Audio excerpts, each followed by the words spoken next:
My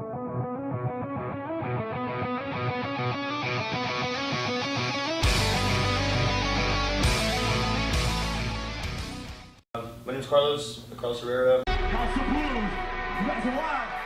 I got this pain in my chest, and I just can't breathe.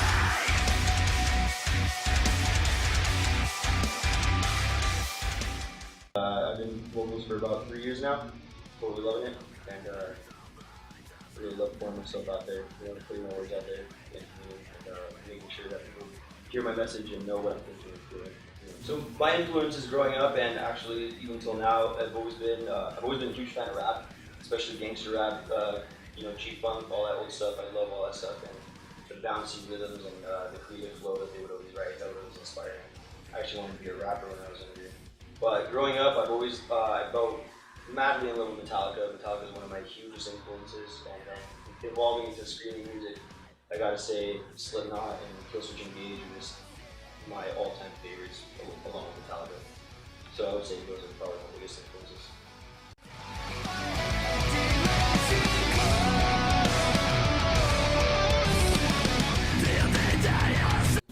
As far as our career's gone, some of the biggest milestones we've had were, honestly, one of the first ones that we had was getting offered a headlining show. It was over at Malone's in Lindsay, and that was one of the biggest milestones for us because we were so used to opening up for other bands that we needed and friends of ours.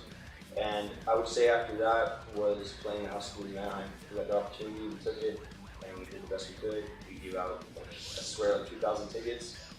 And then just accomplishing touring, touring has to be one of my favorite experiences, one of the funnest experiences that I've been through.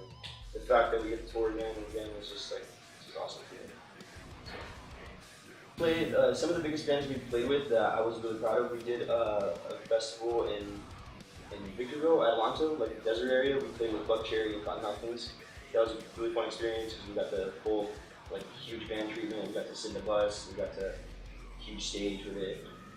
And then I think after that we tried just kind of laying low, kind of build our hype in the scene. And I'm honestly really proud to say that we get to play with Darkest Hour, which was one of my hugest influences in high school.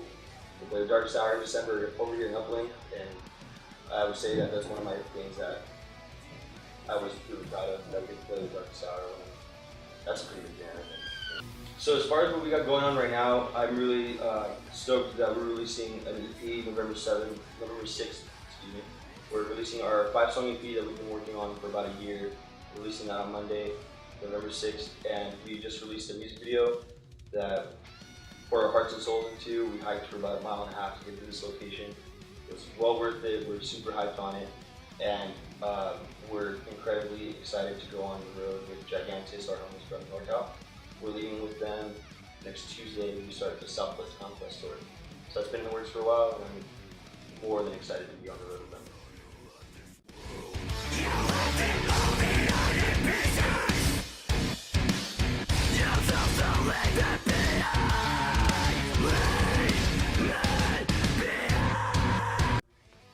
So some of the things that have happened in my life that inspired my music, head on and straight up, was I had a friend of mine in high school who was dating one of my family members who committed suicide, and I felt like it was such a deep thing to kind of comprehend as a young person, as a teenager at the time, and it really put it into my mind that it is real, it is something that happens. And once I kind of found out later on with that he was doing a lot of drugs, and kind of freaked me out, And so I tried to keep my positive outlook in life, and I tried starting to write music because I was falling in love with music. And then I actually went to Warped Tour 07, and I got to meet As I Lay Dying and Killswitch Engage. And I was joking with them about how I was young and that they were one of my favorite bands. And they were obliged to look at me and say, well, we look forward to touring with you one day. We look forward to seeing you. Seeing the two opposite spectrums of being at your lowest and seeing the worst in people, and then seeing all these people that you look up to telling you that you can make it if you want to, if you put your mind to it, And those kinds of things always really pushed me to become more than what I expect myself as a human being, I expect out of myself as a human being. And most recently was, seeing Psycho in people, seeing friends of mine, people that I knew very heavily with drugs, and eventually reaching to a point where they can't handle it anymore. And this music video that we just released was heavily inspired by a friend of mine who committed suicide last year, and it hit home because, I mean, we weren't that close, and he tried to be really close to me. So I really wanted to portray the message in this video that you're not alone, and if you feel like you have an escape and you can get out, then you get out. If you feel like you're too caught up in this into life, and you feel like there's any escape, you take it, because it could really harm those around you.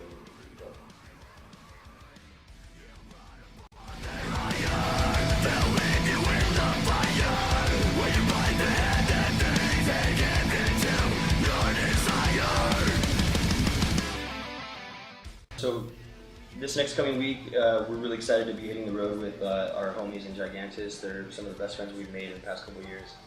And we're hitting a full Southwest run, except we're not hitting Texas, unfortunately, but it's called the Southwest Conquest Tour. It was inspired actually by the singer of Gigantus, Ignacio, is like full-blown Spanish. He was born in Spain and moved here when he was younger. And so me and him started laughing on our last tour because we played with them in Chico. And we were laughing about how he's Spanish and we're all Latino, so we were like joking, if you ever go on a tour, it has to be like Spanish, like Spanish native, like influence or something. Like that. So what do you have in mind? I was like, the Southwest Conquest, because Spain conquered the Southwest eventually at one point. So we laughed about that and we like named the tour, and then like, started booking it right away.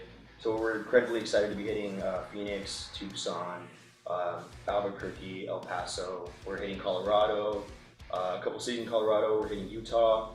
I think we might be hitting like Reno towards the end, I'm not too sure, but it's really in the works, and like it's real, and we're fucking hitting it, and we're going in hard, and it's nothing more stoked that there's nothing else I could be way more stoked for than to be on the road with my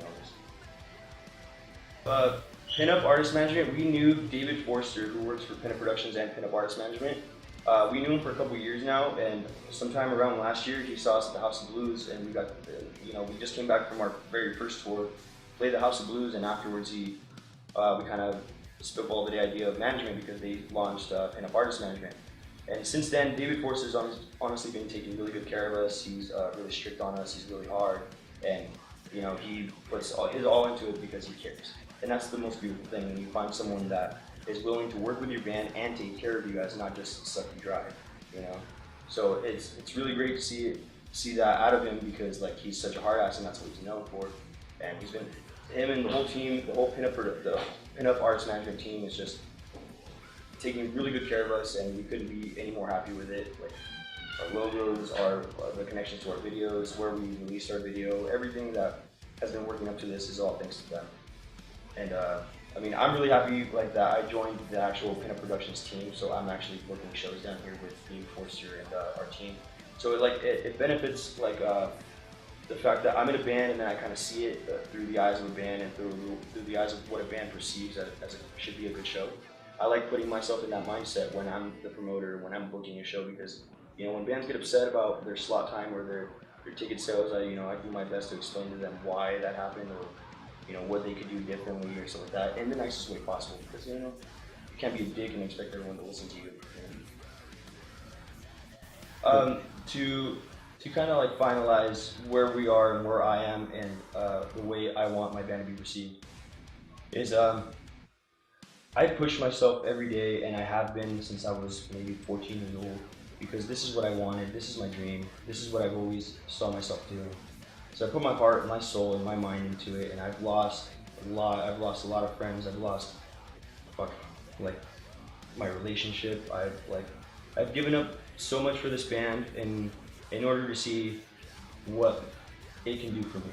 And receiving my message out is all I care about, and all I want people to know is that anything that they want, anything that they think of, anything they dream of, anything they wish that they could be, it is in fact within reach. You just gotta put your mind, your soul, your heart into it, and that's all I could ever stress to you guys. And don't let those dark times control and command everything and absolutely everything that you think and do. Take risks, make moves, put your heart into it. Make sure you check out our music video for Beetlejuice. It's out everywhere. It's on YouTube. Check it out through our Facebook, and make sure to check out The Art of Skepticism, out Monday, November 6th.